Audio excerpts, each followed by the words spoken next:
하나님의 말씀 열왕기하 20장 말씀입니다. 열왕기하 20장 1절, 2절, 2절의 말씀입니다. 한 절씩 교독하여 읽겠습니다. 제가 먼저 한 절, 우리 성도님들께서 한 절 읽겠습니다. 그때 히스기야가 병들어 죽게 되매 아모스의 아들 이사야가 그에게 나와서 그에게 이르되 여호와의 말씀이 너는 집을 정리하라 내가 죽고 살지 못하리라 하셨나이다. 히스기야가 낯을 벼투로 향하고 여호와께 기도하여 이르되 아멘. 오늘 말씀 지난주에 이어서 히스기야 말씀입니다. 히스기야. 그 히스기야가 지난주에 전쟁 났어요. 전쟁 난 시점이 참 아이러니하기는 해요. 왜냐하면 히스기야가 왕으로 등극하자마자 했던 복된 일이 있는데 뭘 했다 그랬죠?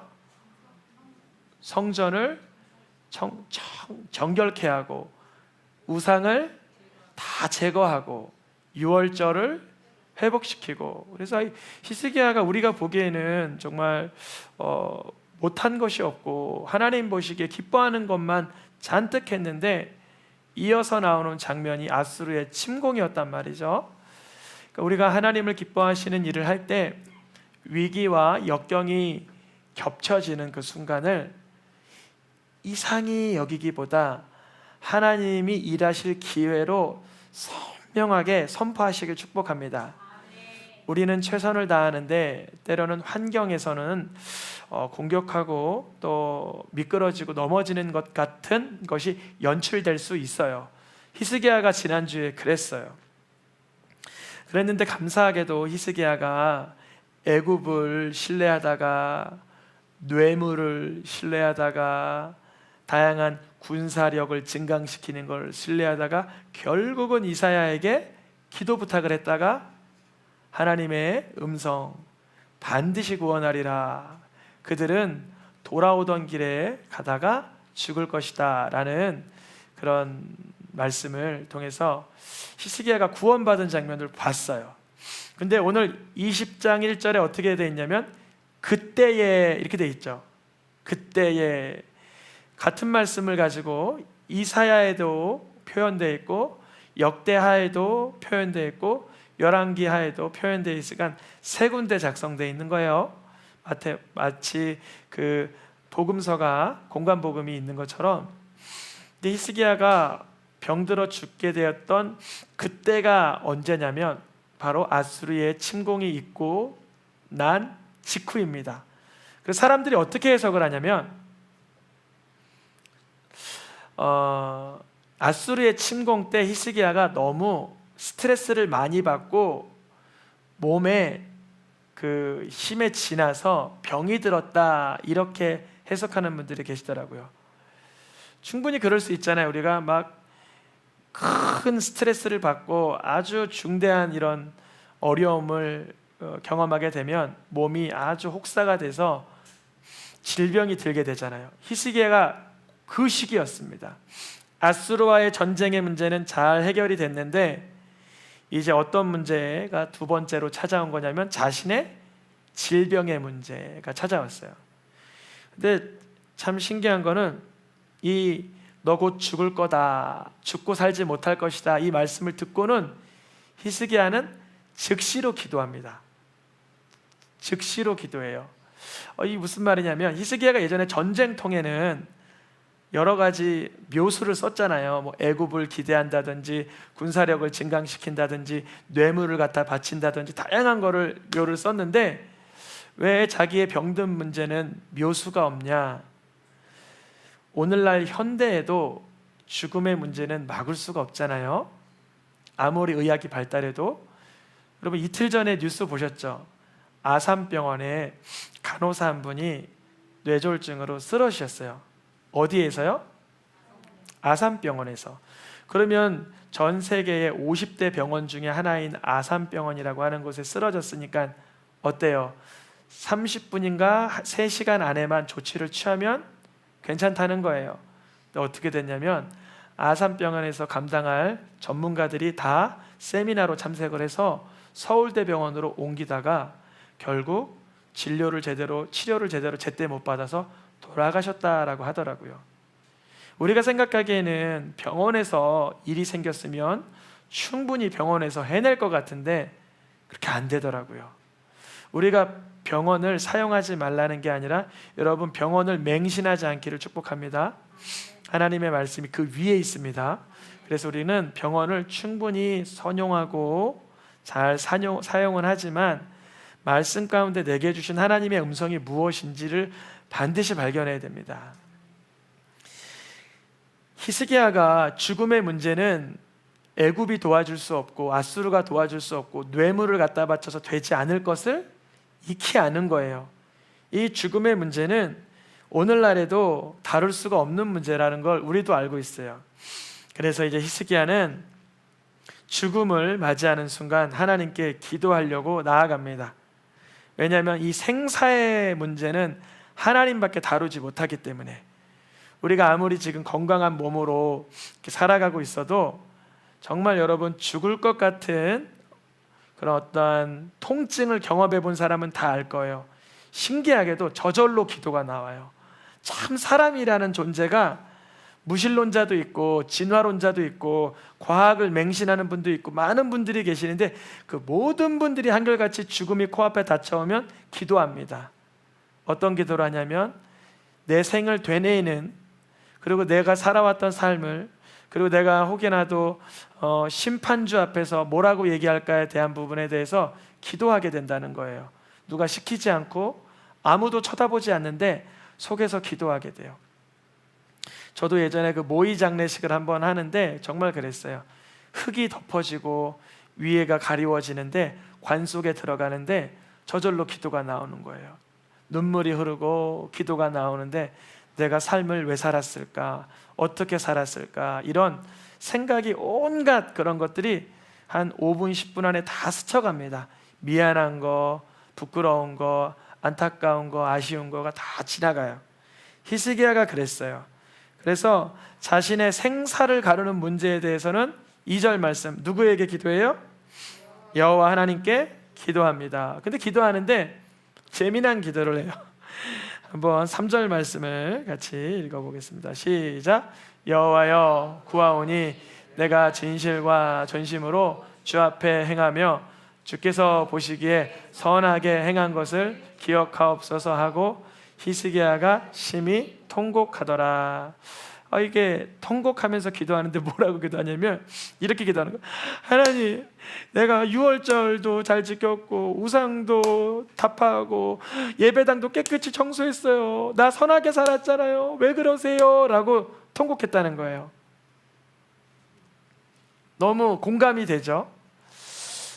맞아, 우리도 사역하다가 삶을 살아가다가 어려운 일을 만나면 기도할 때 처음에 기도가 이렇게 시작돼요. 하나님, 내가 뭐 주일 성수를 못했습니까? 내가 뭐 주님께 헌신하지 못했습니까? 내가 하나님 앞에 보시기에 무언가 내가 하나님 마음 아프게 한 게 뭡니까? 하면서 좀 그렇게 나의 어떤 삶을 돌아보면서 좀 잘한 것도 하나님 앞에 좀 이렇게 얘기하고 싶고 그런 마음이 듭니다. 히스기야는 하나님을 위해 살아왔던 자신의 삶을 근거로 하나님께 끊어질 듯한 이 생명을 연장해 달라고 부탁하고 있는 거예요. 우리도 기도할 때 간혹 이렇게 기도할 때 있어요. 뭐 꼭 좋다 나쁘다를 떠나서 이런 기도를 하게 된다는 거예요. 근데 이런 기도를 하게 되면 어떤 작용이 나오냐면 좀 뜨거워져요. 우리가 뜨거워져요. 왜냐하면 우리가 헌신하고 희생하고 하나님 앞에 그런 노력한 게 있기 때문에 좀 뜨거워져요. 근데 뜨거워지다가 어떤 기도로 좀 들어가게 되냐면 오늘 열왕기에는 등장하지 않지만 그 어디 말씀이죠? 이사야 38장 말씀에는 뭐라고 여기 PPT는 없습니다. 이사야 38장 말씀에는 뭐라고 되어 있냐면 유다 왕 히스기야가 병들었다가 그의 병이 나은 때에 기록한 글이 이러하니라 하면서 히스기야가 병들었다가 병이 나은 그 시기에 적은 글이 하나 있는데 뭐라고 적혀 있냐면 나의 중년에 나의 여생을 빼앗기게 되었다. 나는 이제 곧 다시 살아있는 사람들을 보지 못하겠구나.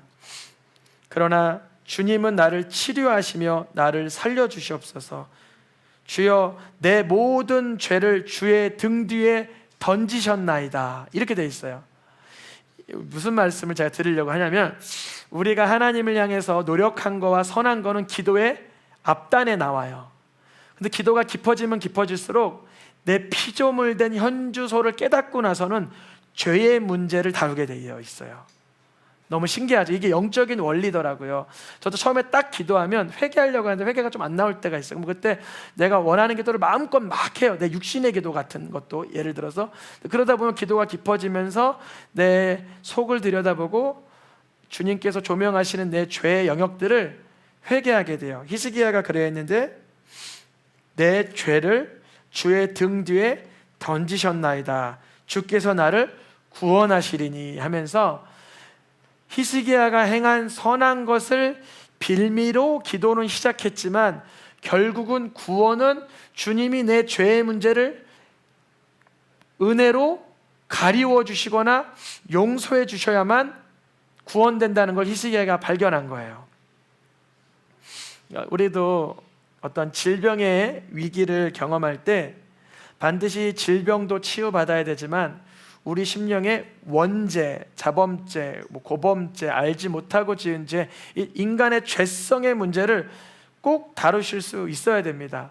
그렇지 못하고 질병만 다루고 끝난다면 그 의사 만난 거랑 큰 다른 게 없죠. 그래서 히스기야가 심히 통곡한 뒤에는 하나님께서 이사야에게 말씀하세요. 빨리 가서 히스기야에게 그 생명을 연장할 것이라 라고 전해주어라 합니다. 그래서 히스기야에게 이사야가 찾아와서 15년 더 살 수 있게 하셨습니다 하니까 히스기야가 궁금해서 그 사인, 표적을 좀 보여주세요. 그래서 해 그림자를 10도 나아가는 것보다 10도 뒤로 물러가는 게 어렵잖아요. 왜냐하면 해시계는 일방향으로 계속 돌기 때문에, 해는 그러니까 뒤로 10도 물러나게 해주세요. 그러니까 그런 표적을 아하스의 시계를 통해서 정말 히스기야에게 보여줍니다. 히스기야가 그 놀라운 그 이변, 그런 자연 그 현상을 통해 자기가 15년 살 것을 알고 안심하게 됩니다.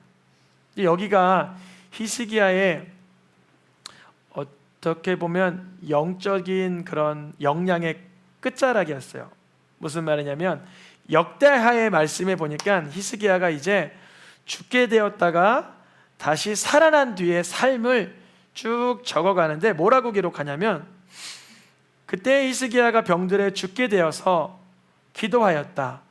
그래서 그에게 이사야를 통해 대답하셨다. 또 아하스의 해시계를 통하여 10도 뒤로 물러나는 표적을 보여주셨다 까지를 지금 한 10분 정도 얘기를 드렸던 건데요, 그 뒤에 히스기야가 어떻게 행동했다고 읽어보겠습니다.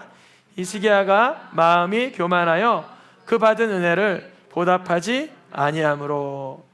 히스기야가 병들어 죽게 되었던 것은 하나님의 그런 계획의 하나였어요.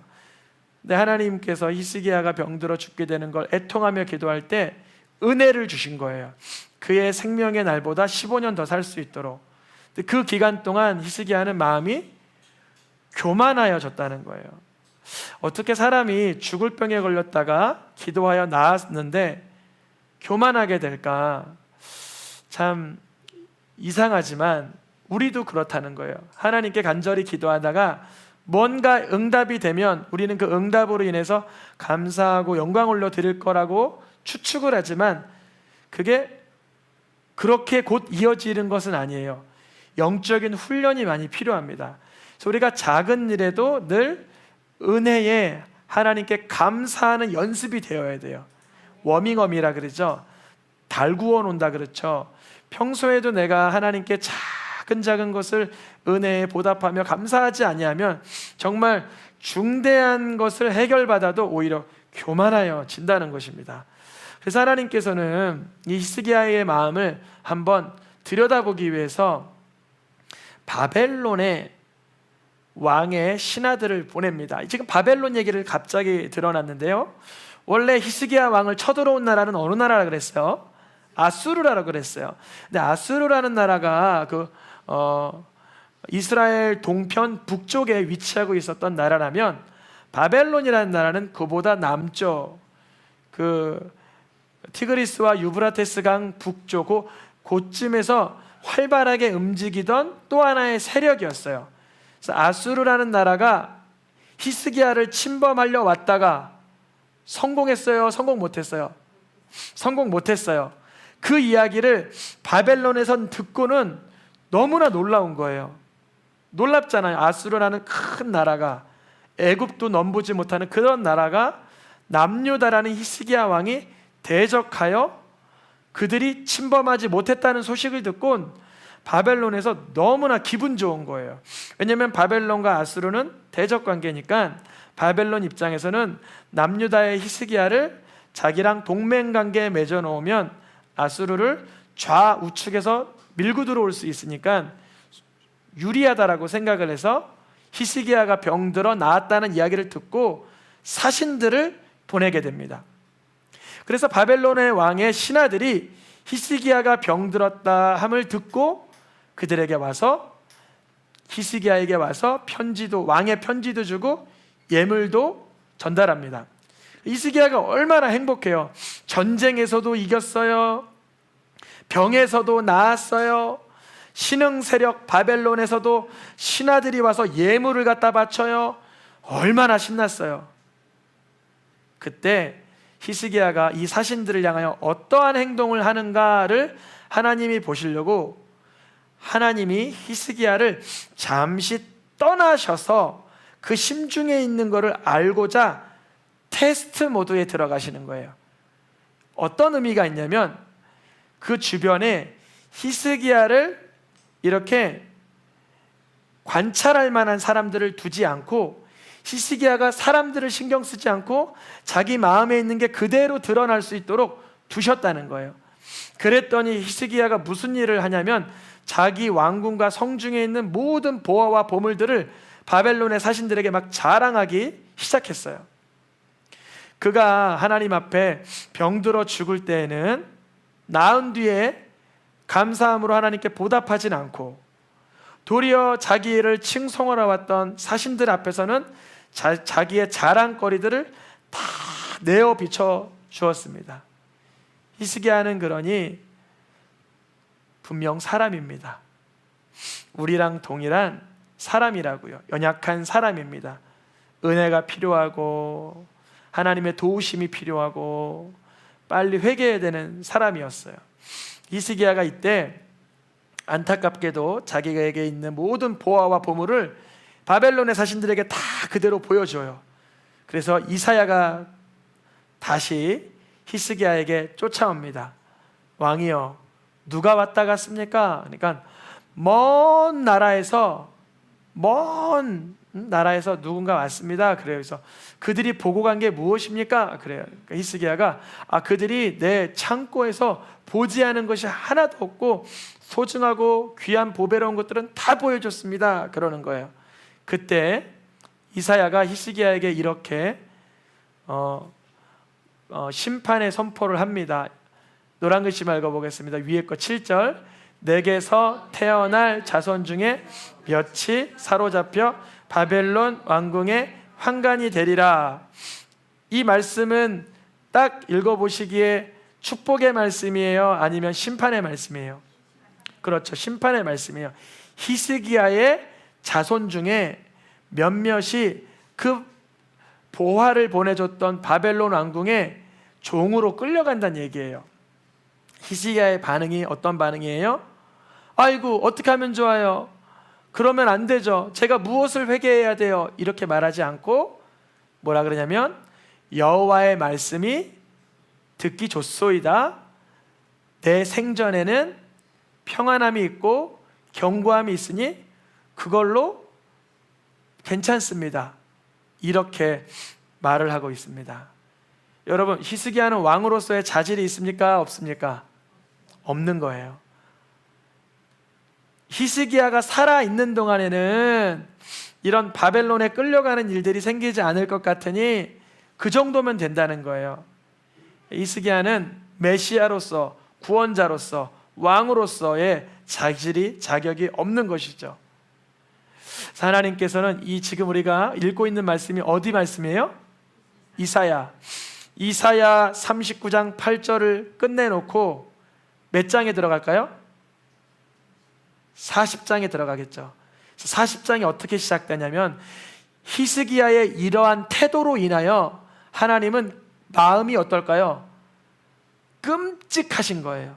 왜냐하면 왕이 이때 이 심판의 말씀을 듣고 아수르의 침공 때처럼 자기에게 일어난 질병 때처럼 통곡하고 애통하고 했어야 되는데 여호와의 말씀이 좋소이다. 내 성전에는 평안함과 견고함이 있으니까 괜찮습니다. 말하는 이 인간 왕의 현주소를 보시고 하나님이 뭐라고 통곡하시냐면 위로하라. 내 백성을 위로하라. 왜냐하면 백성을 위로할 왕이 없으니까. 그 어떤 인간 왕도 백성을 위로할 왕이 히스기야도 아니요 여호사밧도 아니요 심지어 다윗도 아니라는 거예요.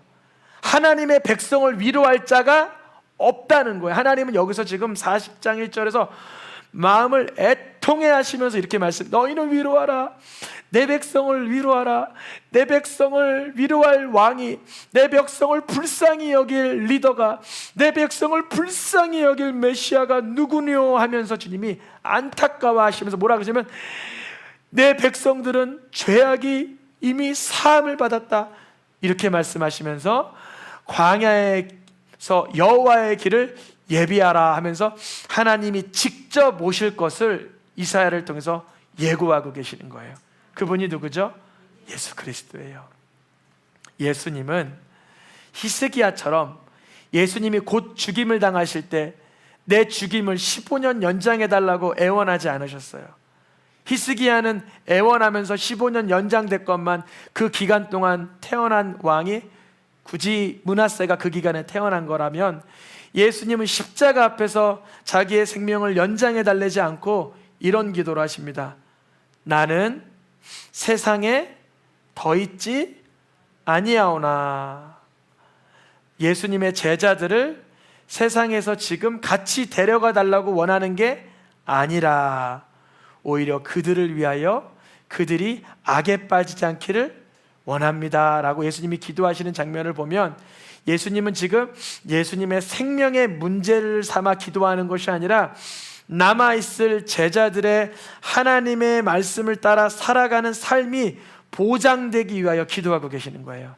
유일한 참 메시아인 거예요.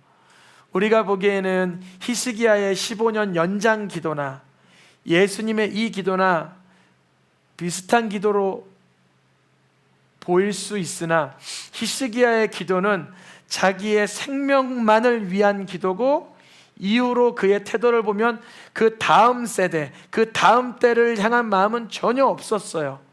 그러나 예수님은 예수님의 생명을 아끼지 않은 것은 물론이오냐 예수님이 돌아가시고 난 뒤에도 남아있을 제자들을 아름답게 보존해달라고 기도하고 계시는 것입니다. 그러니까 예수님이 참 메시아라고 하는 것입니다. 사람들이 히스기야가 참 탁월하다라고 얘기하는 유대인들이 있는데 말씀을 간략해만 봐도 히스기야는 그렇지 못하죠. 그러나 예수님은 이 세상에 남아있는 예수님의 제자들, 더 나아가서 요한복음에 뭐라고 기록되어 있냐면 노란 글씨 읽어보겠습니다. 내가 비옵는 것은 이 사람들만을 위함이 아니요 또 이 우리에 들지 아니한 다른 양들이 내게 있어. 누구냐면 오늘날 우리들을 말해요. 이게 예수님의 기도 속에 우리가 담겨 있는 거예요. 잘 보시겠어요? 내가 비옵는 것은 이 사람들만을 위하면, 이 사람들이 누굴까요? 예수님의 제자들 만이 아니요 그 제자들로 말미암아 예수님을 믿게 될 사람들, 뭐 스데반이라든지 아니면 뭐 바나바라든지 요한 마가라든지 심지어 사도 바울이라든지 이 사람들까지도 예수님이 위하여 기도하고 있고, 더 나아가면 초대교회와 그 이후로 계속 전파되어져 온 오늘날 그 유대인 이스라엘이라는 우리에 들지 아니한 수많은 양들, 우리들을 포함하고 있는 것입니다. 예수님은 죽음을 앞두고 예수님의 목숨 연장에 관심이 있었던 게 아니라 예수님의 피 흘림으로 인하여 전파될 속죄, 복음, 하나님의 자녀되는 이 복음이 아주 힘있게 전파되는데 마음이 있으셨던 거예요. 그래서 오늘날 그 역사가 우리에게까지 이어진 것입니다. 히스기야의 기도와 예수님의 기도는 이처럼 큰 차이가 있는 거예요. 우리가 보면 히스기야의 기도, 아 훌륭하다, 자기 생명을 연장받았으니, 아 훌륭하다, 자기의 죄를 깨달았으니. 물론 자기의 생명을 연장되고 죄를 깨닫는 기도, 우리 피조물인 인생들에겐 아주 중요한 기도입니다. 저도 마찬가지고요. 그러나 메시아의 기도는 다른 거예요. 메시아의 기도는 자기 생명을 위하지 않아요. 메시아의 기도는 그 후대를 바라보는 거예요. 우리가 예수님을 나의 그리스도, 나의 메시아라고 이제 영접했다면 우리의 기도도 이제 어떻게 바뀌어가야 될까요? 우리의 후손들, 다음 세대를 위한 마음가짐이 묻어나야 되지 않을까요? 내가 벌이하는 걸로 내가 죽을 때까지 먹고 살기에는 괜찮겠다, 이런 마음을 가지면 히스기야의 마음, 내가 가진 것, 버는 것 많진 않지만 어떻게 하면 하나님의 나라와 다음 세대와 영광을 위하여 수고할까, 내 생명을, 내 재능을, 내 시간을 사용할까 하면 예수님의 기도. 이 차이가 있는 거예요. 이게 너무나 작은 차이 같지만 어마어마한 차이예요. 왜냐하면 예수님의 기도, 히스기야의 기도는 내세를 바라본 기도예요. 예수님은 천국이 완전히 보장되어 있는 걸 분명히 아시기 때문에 이 기도를 하실 수 있던 거예요. 근데 히스기야는 내세에 대한 마음이 미묘했기 때문에 그는 살아생전에 누리고자 하는 게 전부였던 거예요. 이 차이는 엄청난 차이인데 영계에 들어가야만 발견하게 되는 차이입니다. 우리가 이 세상에 있을 땐 그게 별 차이 아닌 거예요. 내가 버는 걸로 내가 먹고 사는데 내가 만족스럽게 살면 나만 평안하면 되지, 다른 사람, 내 후대 100년 뒤, 200년 뒤가 무슨 상관이야 라고 말하는 건 히스기야의 태도.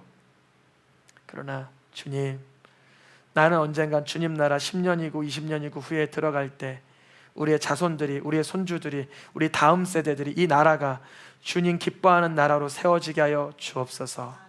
나를 달아 없어지도록, 녹슬어 없어지고 사용되지 못하고 쓰임받지 못하는 삶이 아니라 마음껏 나를 사용하여 주시옵소서. 이렇게 기도한다면 예수님을 따르는 기도인 줄 믿습니다. 우리 시간 찬양하며 함께 기도하겠습니다.